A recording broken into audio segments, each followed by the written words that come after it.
Hello friends, welcome to my channel Nihira Techies. In this video, we can talk about linked signal in Angular. This is the new feature introduced in Angular 19. So as of now, it is in developer preview mode. In the upcoming version of Angular, we can see the stable version. Okay. So in this video, mainly we can talk about what is linked signal and what is the syntax, how to use in our application and use cases. And finally, we can see the difference between linked signal and computed function. Okay. So as I mentioned, we can start from what is linked signal. A linked signal is a special type of signal that automatically updates its value whenever another signal changes. The another signal in the sense source signal. So just assume one example. Okay. So in our application, we have one variable that is the signal variable. Okay.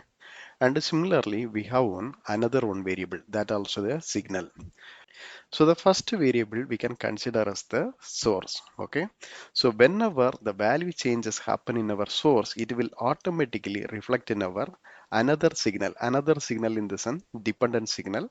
That dependent signal is our linked signal. Okay. So let me explain from the code, then you will get some better idea. So in my application already I have created one new component. Okay. Here first I am declaring one signal variable. Okay. We can provide the name as quantity.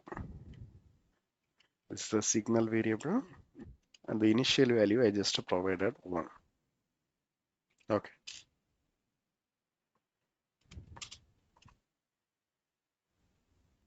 And declaring another one variable price. So that also the signal variable. Okay. And then we can declare our linked signal. For the linked signal, we can provide the name as total. It's very simple. Based on the quantity and price, we are just calculating the total. But with the help of linked signal, we are doing this one. Okay. This linked signal also belongs to the Angular/core. It's having three important properties. One is source. Okay. So in our example, we can consider this quantity as source. Okay. And the next one is computation.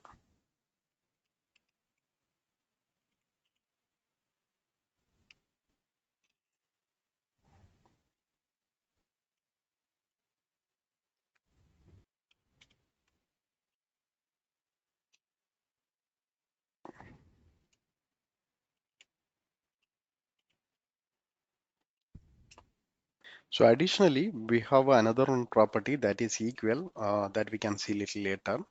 So the next thing is I am just binding this value in our HTML side.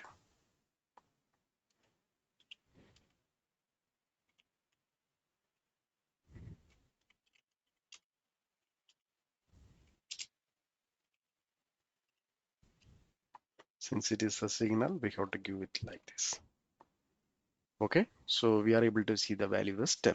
So the next thing is we can change the quantity value. So what I'm going to do, let me include one small text box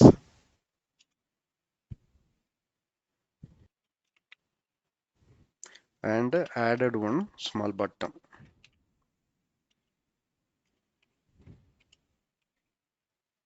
So in this button, we can bind the click event.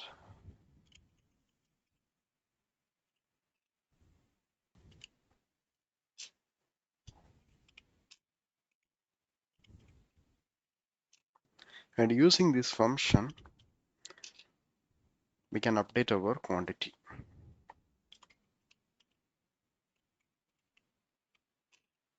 Right? Let me format it. So now I am entering some value 2. Once I click the change, see the value is changed. 3. Okay, it is working fine. So now you may have a question. So in our signal, already we have one computed function. Using the same computed function also, we can achieve the same functionality. So then why we are specially going for this linked signal? So there are three differences are there. We can go one by one. First, let me do the same calculation with the computed function. So I'm just declaring another one variable, total one. Okay. And then including this computed function, then the same calculation.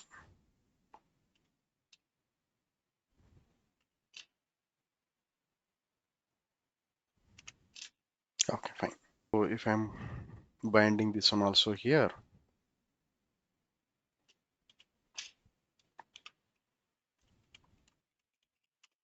computed total is okay. See, so initially we have a same 10 if I'm doing the calculation. See, so the functionality point of view, both are look like the same. Okay, the main difference is, so if you are using this linked signal, it will act as the individual signal. So there we can update and we can modify the values.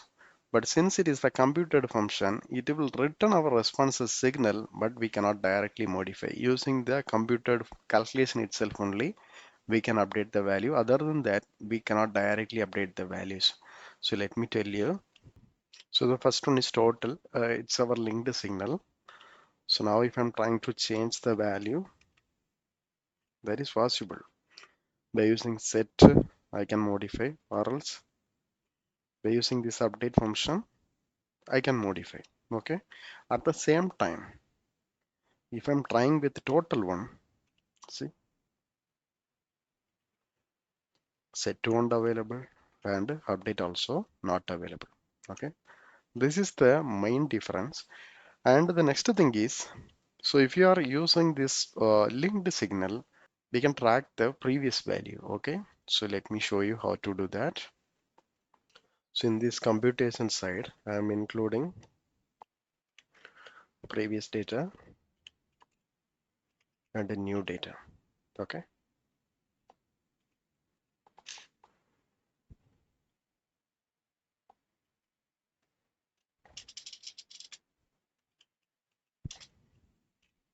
Okay. And let me include in the console previous value, new data. Okay, if you look at here, we are able to see this one and undefined. So the reason is there is no previous value. Okay, so the current source value is 1. So now if I'm giving 1, or else I can give 2. Okay, see, so the current source value is 2, but the previous value is source value is 1 and the actual value is 10. So now we can see the actual value is 20, source value is 2. In this console, we are able to see the source value. So now if I'm changing our source value as 3, see, we are able to see the source value as 3, the previous source value is 2, and the previous value is 20. So this is the way we can track the previous values. Okay. So the next thing is we can see the new property in this linked signal side, that is equivalent. Okay. For doing that, let me include another one example. First, I'm declaring one variable. The variable name is user. Okay. So here I'm using one object,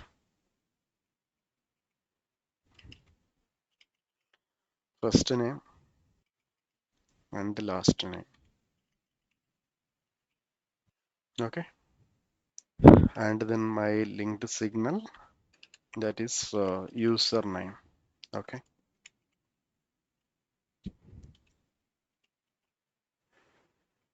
So here my source is, I'm using this first name. Okay, not a first name. So we have a single source, that is our user. And in this computation side, so based on this value, I'm just calculating this one. Okay.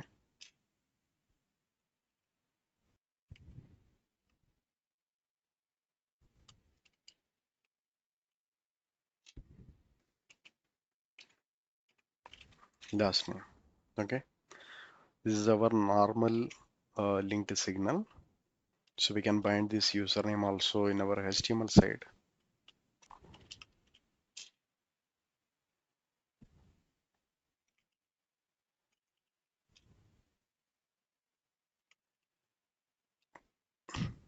Okay,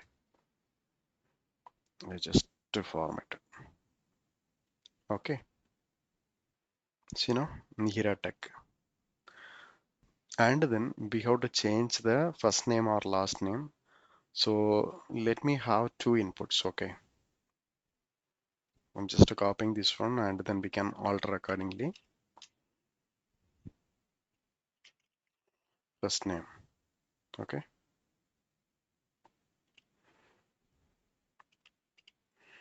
and the second one is last name. Okay, the function is name change. So here we can pass this first name and also the last name, right? Next, let me define this function.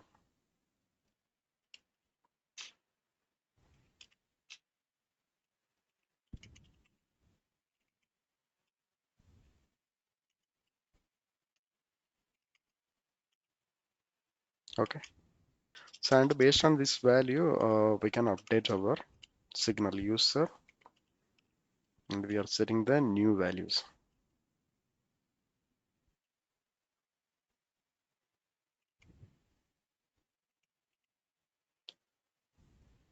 Okay,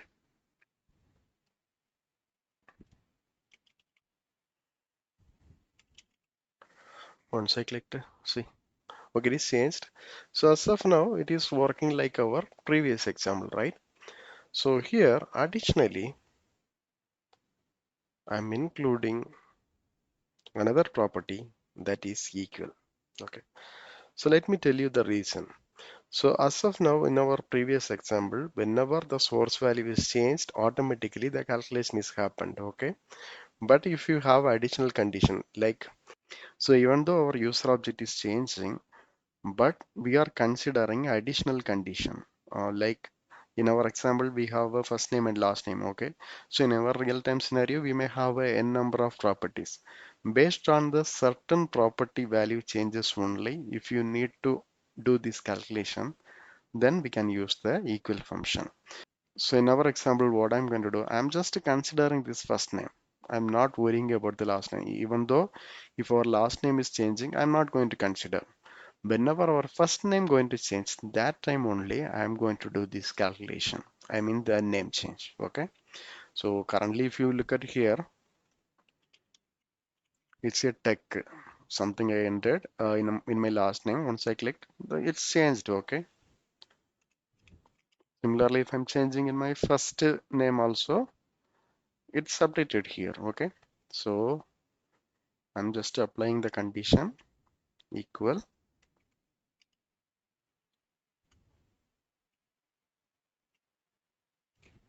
So in this equal function, I'm having two values, a and b. One is the existing value and another one is the new value. Okay, so in this situation, I'm applying one condition. It's not coming, so I'm just changing here also. Okay, so in our HTML side, first name. So the same way we can bind the last name also, right? A dot first name, b dot first name. Okay, so now we can check it here. We have the same value. I'm entering value in both places. Test user. So now it got changed. Okay, now I am changing in the last name. See, the value got not reflected here. Okay, so now again I'm changing this first name. See, now both got reflected. See, okay, it's working fine. So this is the way, using this equal option, we can apply the additional condition. Okay, so now we are in the end of the video. Still, if you have any doubts or clarification, please post in the comment box. And also please don't forget to subscribe my channel. So as I mentioned, still it's in the developer preview mode. Mostly we can expect the stable version in Angular 20. Okay, so please stay tuned for my next video. Thanks for watching.